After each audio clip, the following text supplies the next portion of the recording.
How Plash-Goo Came to the Land of None's Desire by Lord Dunsany. In a thatched cottage of enormous size, so vast that we might consider it a palace, but only a cottage in the style of its building, its timbers, and the nature of its interior, there lived Plash-Goo. Plash-Goo was of the children of the giants, whose sire was Oof, and the lineage of Oof had dwindled in bulk for the last 500 years, till the giants were now no more than 15 foot high. But Oof ate elephants, which he caught with his hands. Now on the tops of the mountains above the house of Plash-Goo, for Plash-Goo lived in the plains, there dwelt the Dwarf, whose name was Lrippity-Kang. And the Dwarf used to walk at evening on the edge of the tops of the mountains, and would walk up and down along it, and was squat and ugly and hairy, and was plainly seen of Plash-Goo. And for many weeks the giant had suffered the sight of him, but at length grew irked at the sight, as men are by little things, and could not sleep of a night, and lost his taste for pigs. And at last there came a day, as anyone might have known, when Plash-Goo shouldered his club and went up to look for the Dwarf. And the Dwarf, though briefly squat, was broader than may be dreamed, beyond all breadth of man, and stronger than men may know.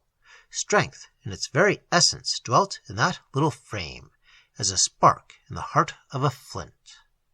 But to Plash-Goo he was no more than misshapen, bearded, and squat, a thing that dared to defy all natural laws by being more broad than long. When Plash-Goo came to the mountain, he cast his chimera down, for he so named the club of his heart's desire, lest the Dwarf should defy him with nimbleness, and stepped towards Lrippity-Kang with gripping hands, who stopped in his mountainous walk without a word, and swung round his hideous breadth to confront Plash-Goo. Already, then, Plash-Goo in the deeps of his mind had seen himself seize the Dwarf in one large hand, and hurl him with his beard and his hated breadth sheer down the precipice that dropped away from the very place to the land of None's Desire. Yet it was otherwise that fate would have it.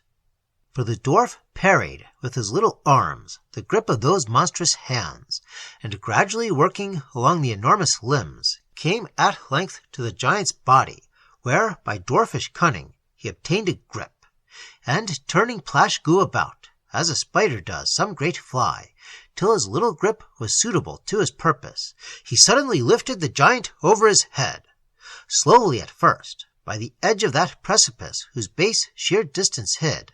He swung his giant victim round his head, but soon faster and faster, and at last, when Plash-Goo was streaming round the hated breadth of the Dwarf, and the no less hated beard was flapping in the wind, Lrippity-Kang let go.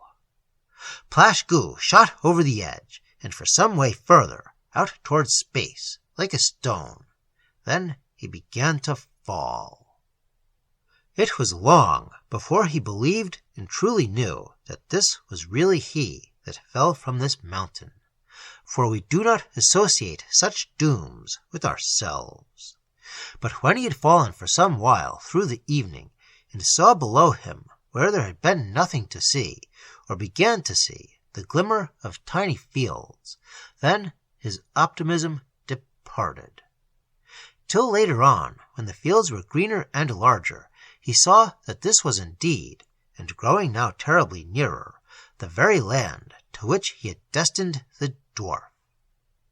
At last he saw it unmistakable, close, with its grim houses and its dreadful ways, and its green fields shining in the light of the evening. His cloak was streaming from him in whistling shreds. So Plash-Goo came to the land of None's Desire.